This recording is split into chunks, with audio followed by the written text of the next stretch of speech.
A routine patrol spirals into an unexpected confrontation when a white officer disrespects a black man he assumes is loitering. But what happens when the tables turn and he learns the true identity of the man he insulted? How will this shocking revelation change their lives and expose hidden truths? Subscribe to the channel and follow along to see how this powerful story unfolds. Let me know in the comments where you're watching from. The police radio crackled with static as Officer Ryan Garrett adjusted the rearview mirror of his patrol car. His eyes narrowed on the streets ahead, where the dim glow of streetlights reflected off rain-slick pavement. This wasn't his first night cruising through the neighborhood, and he doubted it would bring anything different from the usual, a night punctuated with minor offenses and forgettable incidents. Still, his jaw clenched as he reached the block that always felt heavier to him, like the air carried a tension he couldn't explain. Ryan shifted in his seat, scanning the sidewalks. He'd been a cop long enough to develop what he called a nose for trouble. Others on the force had jokingly called it his sixth sense, but tonight, like many nights, that sixth sense felt more like an assumption. His gaze landed on a man leaning casually against the graffiti-marked wall of a closed convenience store. The figure was dressed in a hoodie and jeans, a posture of ease that Ryan immediately interpreted as indifference or defiance. Ryan's lips tightened. "What's he doing out here?" he muttered to himself. He slowed the cruiser, tapping the brakes lightly, letting the hum of the engine announce his presence. The man didn't move, didn't flinch. Instead, he reached into his pocket with the kind of unhurried motion that made Ryan's hand instinctively rest on his holstered sidearm. The man pulled out a phone and began scrolling. Ryan bristled. "Great," he muttered under his breath. "Just loitering. Nothing better to do." He parked the car across the street, his headlights casting a pale glow over the scene. Exiting the cruiser, he straightened his badge and adjusted his utility belt. Ryan had perfected his walk over the years, firm, confident, the kind of gait that demanded respect before a word was spoken. As he crossed the street, he was hyper-aware of his boots hitting the pavement, each step loud in the otherwise quiet night. "Evening," Ryan called out, his voice carrying authority as he stopped a few feet from the man. The man looked up from his phone, his expression calm but unreadable. "Evening," he replied, his voice even and polite. Ryan studied him, his eyes lingering on the hoodie's creased fabric, the untied shoelace on his left foot, the slight upward tilt of his chin. Something about the man's lack of nervousness unsettled him. Most people showed a flicker of guilt or worry when approached by a cop, whether or not they'd done anything wrong. "What are you doing here?" Ryan asked, cutting straight to the point. The man raised an eyebrow. "Waiting. For a ride." Ryan's fingers flexed against the edge of his belt.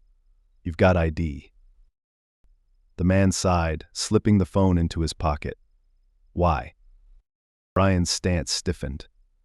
He hated this kind of answer, the ones that questioned his authority instead of complying. "Because I asked," he snapped. The man looked at him for a long moment before reaching into his back pocket and pulling out a slim leather wallet.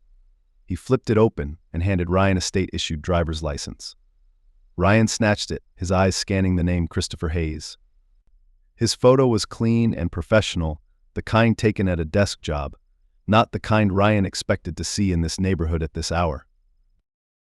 Ryan glanced back at the man. "What brings you here, Mr. Hayes?" "Does that matter?" Ryan ignored the question, holding the ID in front of him like a flag of authority. This isn't exactly the safest area, especially for someone who doesn't look like they belong. Christopher's jaw tightened ever so slightly. And what does someone who belongs here look like? Ryan felt the heat rise in his chest. He had long mastered the art of steering conversations back into his control. "Look," he said, his tone taking on a condescending edge, "I'm just doing my job. You're standing around after hours in front of a closed store. That's reason enough to ask questions." Christopher's gaze didn't waver. "I'm not breaking any laws." Ryan stepped closer, deliberately intruding on the man's personal space. Funny how people who say that usually have something to hide. The two men locked eyes, a silent challenge hanging heavy between them. Christopher's calmness, his lack of visible fear, grated on Ryan in a way he couldn't fully articulate. It wasn't defiance exactly, more like a refusal to acknowledge Ryan's dominance. and Ryan thrived on dominance. "You think you're better than this neighborhood?" Ryan asked suddenly, his voice sharper now. "Better than the people around here?" "No," Christopher replied simply. "Do you?" For a moment, the question caught Ryan off guard. A flicker of something unreadable crossed his face before he pushed it down. "Watch yourself," he said, his voice low, the kind of warning that carried unspoken consequences. Christopher's composure didn't crack. Instead, he took a step back, creating distance. "Am I free to go now, officer?" Ryan didn't answer immediately. The words stuck in his throat, blocked by the simmering irritation bubbling inside him. He glanced down at the ID in his hand one more time before shoving it toward Christopher with unnecessary force. Christopher took it without comment, sliding it back into his wallet. "You have a nice night," Ryan said sarcastically, turning on his heel. "Take care," Officer Christopher replied, his tone unreadable. Ryan didn't look back as he walked to his cruiser. He felt the weight of Christopher's gaze on his back, a sensation that clung to him as he slammed the car door shut. The man's voice, calm and measured, replayed in his mind as he gripped the steering wheel tighter than necessary. There was something about the encounter he couldn't shake, something that left a bitter taste in his mouth. He pulled away from the curb, the patrol car's headlights cutting through the dark street as he disappeared into the night.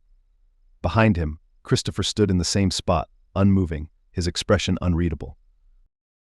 Neither man knew that this chance encounter was about to change both of their lives in ways neither could anticipate. Ryan's alarm buzzed at 6 sharp, jarring him from a fitful sleep. His dreams had been a muddled mess of indistinct faces and stern voices, though the calm, unyielding eyes of Christopher Hayes lingered longest. He shook off the thought, dragging himself through his morning routine. By 7:30 he was stepping into the precinct, the familiar buzz of the station replacing the last remnants of his unease. The briefing room was already half full when Ryan arrived, his usual seat near the back open and waiting. Officers chatted in low voices, some sipping coffee, others scrolling through their phones.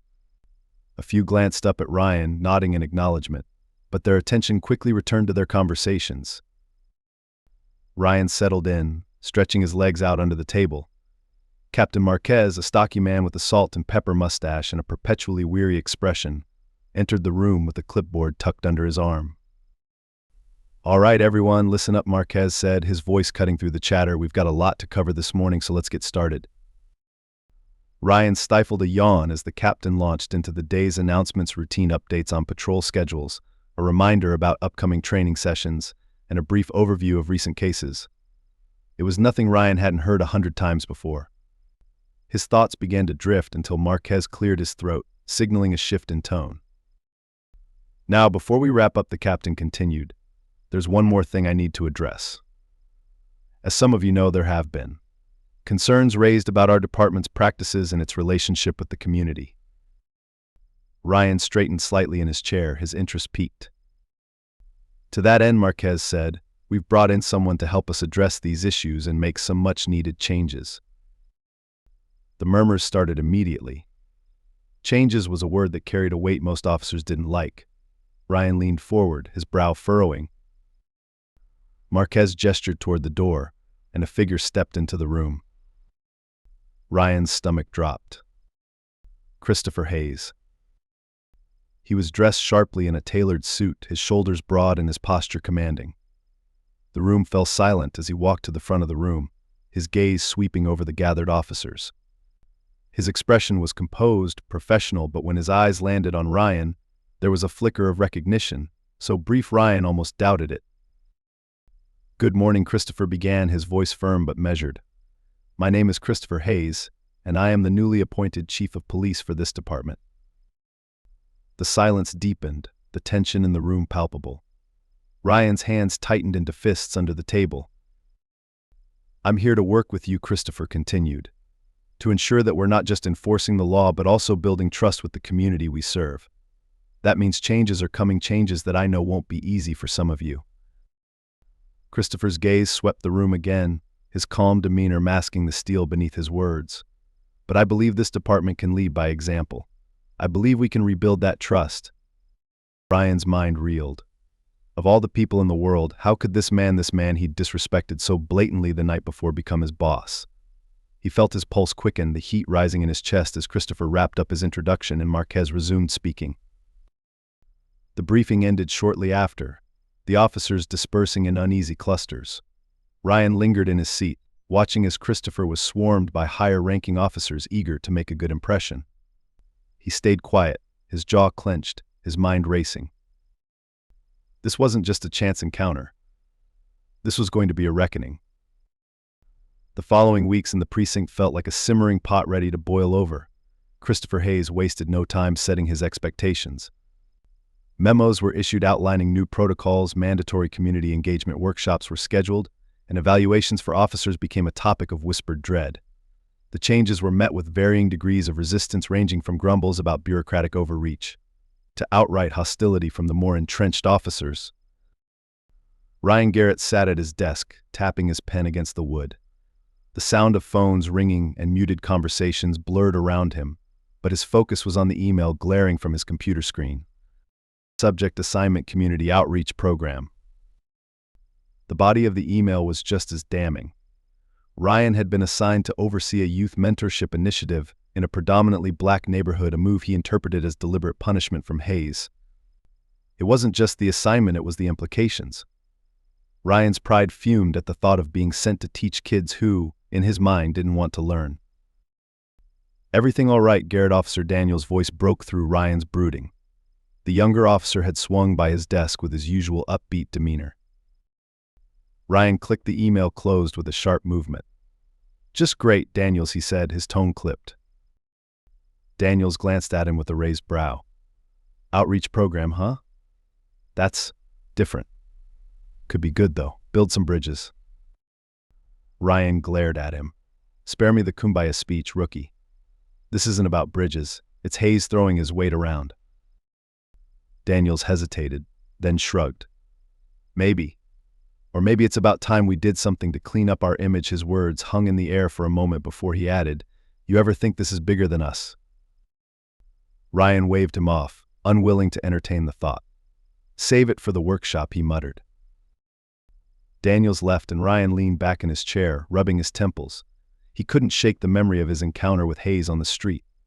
The calm way Hayes had looked at him, like he saw through every layer of Ryan's bravado. Now that same man sat in the chief's office, issuing orders and dismantling everything Ryan thought he knew about policing. The community center buzzed with life when Ryan arrived. Children darted around the open space, their laughter echoing against the walls, while parents gathered in small groups, chatting. The building was modest but warm, with colorful murals decorating the walls. It didn't take long for Ryan to spot the program director, a petite woman with a sharp gaze named Monica Wilkes. "Officer Garrett," she greeted, extending a hand. Her grip was firm, her smile polite but guarded. "Glad you could make it." Ryan forced a tight smile. "Let's just get this over with." Monica's smile faltered, but she didn't comment. Instead, she motioned for him to follow her. "We've set up a space for you to meet with the kids. Just be yourself. They're good at spotting fake." The comment felt pointed, and Ryan's jaw tightened as he followed her into a room where a group of teens sat in a loose circle. They ranged in age from 12 to 16, their expressions a mix of curiosity and skepticism as Ryan entered. "Everyone, this is Officer Garrett," Monica announced. "He's here to talk with you about, well, anything you want. Go easy on him." A few of the kids snickered, but most just stared. Ryan shifted uncomfortably under their gaze. He wasn't used to being the one under scrutiny. "Hi," he started awkwardly. "I'm Officer Garrett. I'm here to answer any questions you have about being a cop or anything else." A long silence followed before a boy near the back raised his hand. He was lanky, with a buzz cut and a sharp, intelligent look in his eyes. "Why do cops always assume we're up to no good?" the boy asked. The question hit Ryan like a jab, and he scrambled for a response. "It's not about assuming. It's about..." Profiling another kid cut in, her tone sharp. She leaned forward, her arms crossed. "That's what it feels like." Ryan opened his mouth, then closed it. The room seemed to close in around him as the kid's stares grew heavier. He had no prepared answer for this, no script to follow. "It's about safety," he finally said, his voice defensive. "We're trying to keep everyone safe." safe for who the girl shot back. Ryan's chest tightened. He wasn't used to being questioned like this, least of all by teenagers. "Look," he said, struggling to keep his tone even. "We don't make the rules, we just enforce them." The boy with the buzz cut shook his head. "That's a cop-out."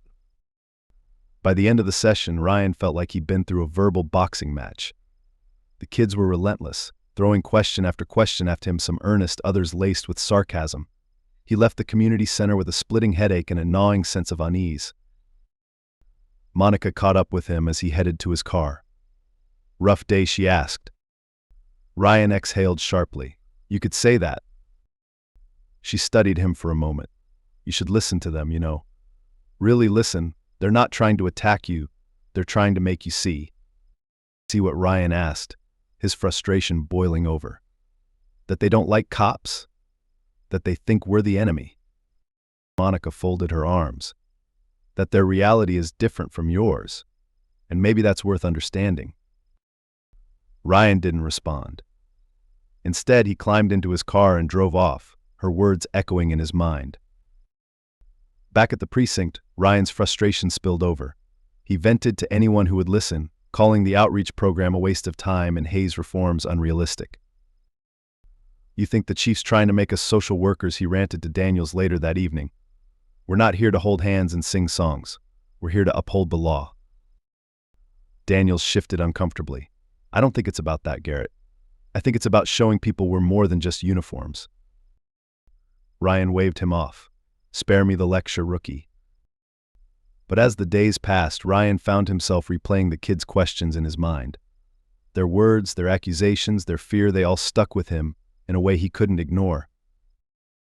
For the first time, Ryan began to wonder if his definition of doing his job was as straightforward as he'd always believed. He didn't like the answers forming in the back of his mind. The precinct was unusually quiet when Ryan arrived the following morning, the usual hum of conversation replaced by the tapping of keyboards and hushed murmurs. Officers exchanged uneasy glances as Ryan made his way to his desk.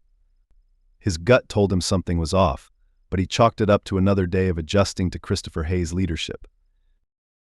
As Ryan settled in, Captain Marquez's voice rang out. "Briefing in the conference room, everyone." Ryan joined the flow of officers moving toward the room. Inside, Hayes stood at the front, his demeanor calm but his presence commanding. The room stilled as the officers took their seats, each one wondering what was coming. "Morning," Hayes began, scanning the room with that sharp gaze of his. "I want to address something that's been making rounds on social media." He clicked a remote, and a video began to play on the projector. Ryan's stomach sank as he recognized the community center.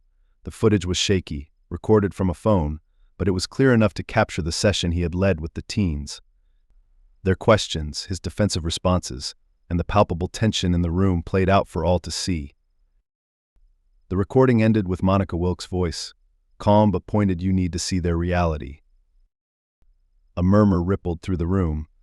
Ryan felt his face flush with anger and embarrassment. Who had filmed this, and how had it gone viral? Hayes turned to face the officers, his expression unreadable. "This video has been viewed over 100,000 times since last night.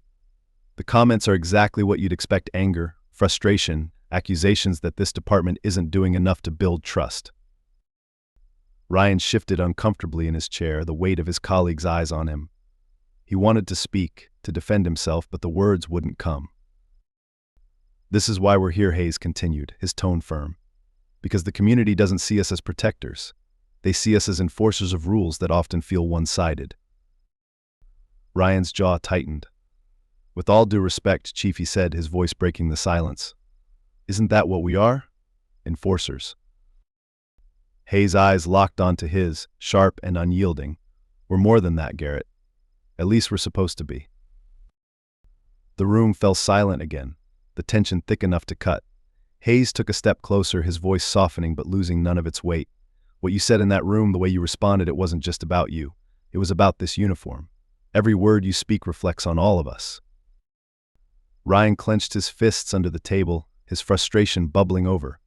"With all due respect, Chief, those kids don't want to hear what we have to say.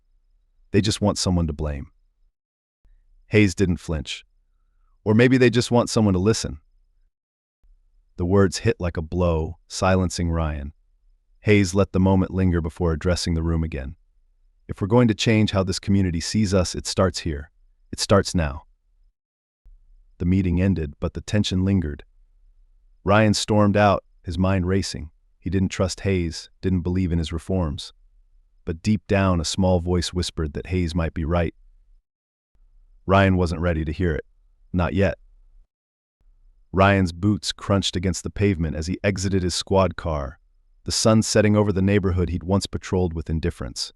Tonight was different. The outreach assignment had brought him here again, this time for a public town hall organized by Chief Hayes.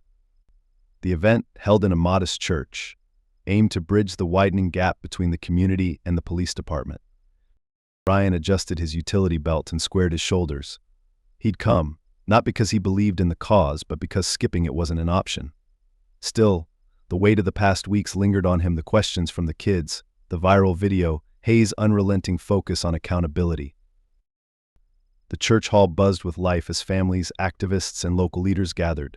Rows of folding chairs filled quickly, and Ryan found a spot near the back, hoping to remain unnoticed. His plan was foiled when a familiar voice greeted him. "Glad you made it, Garrett." Ryan turned to see Hayes approaching, his expression unreadable. The sight of the chief in his sharp suit, commanding yet approachable, reignited Ryan's simmering resentment.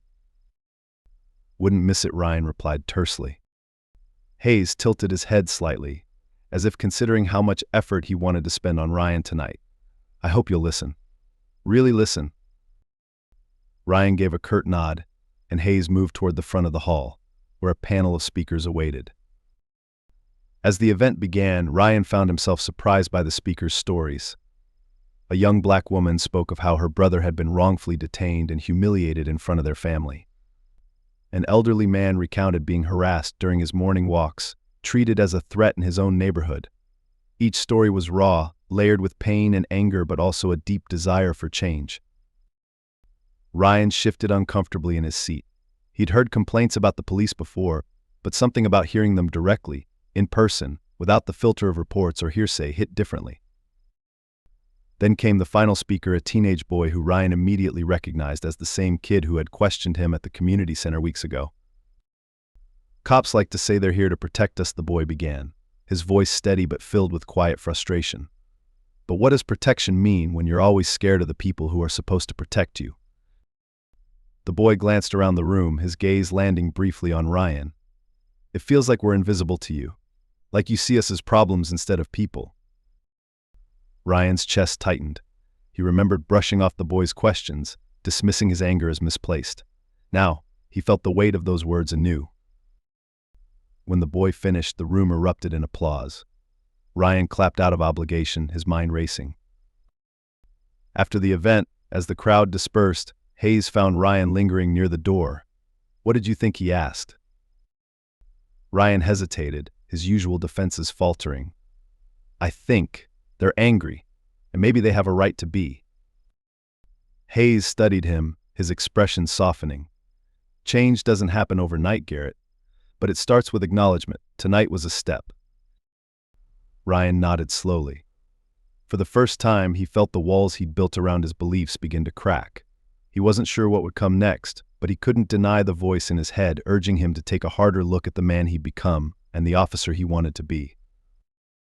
Ryan Garrett leaned against the hood of his patrol car, staring out at the now empty church parking lot. The hum of crickets filled the silence as the evening wind stirred the trees. The stories he'd heard during the town hall replayed in his mind like a broken record. Each voice carried a weight that pressed harder on his chest, pulling apart the layers of denial he'd clung to for years. Chief Hayes stepped out of the building, his suit jacket slung over his shoulder. Spotting Ryan, he approached, his stride steady and confident. Ryan straightened, bracing himself for the inevitable conversation. "You stayed late," Hayes said, stopping a few feet away. "Just needed to think," Ryan replied, his voice quieter than he intended. Hayes gave a slight nod, letting the silence hang for a moment. Then he leaned against the car beside Ryan, their gazes both fixed on the horizon. "A lot to take in tonight, huh?" Ryan exhaled a long, slow breath. "Yeah, a lot." Hayes studied him briefly before speaking again. You know, Garrett, when I first joined the force, I had this idea of what it meant to be a cop. Protecting people, upholding justice. It's what they sell you on in the academy. Ryan chuckled bitterly. Yeah, well, no one mentions the politics. The assumptions. No, they don't, Hayes agreed. But it's on us to figure out who we want to be in this uniform. Ryan turned to him, a flicker of frustration in his eyes. You make it sound so simple, like all it takes is some good intentions and a few workshops and everything magically changes.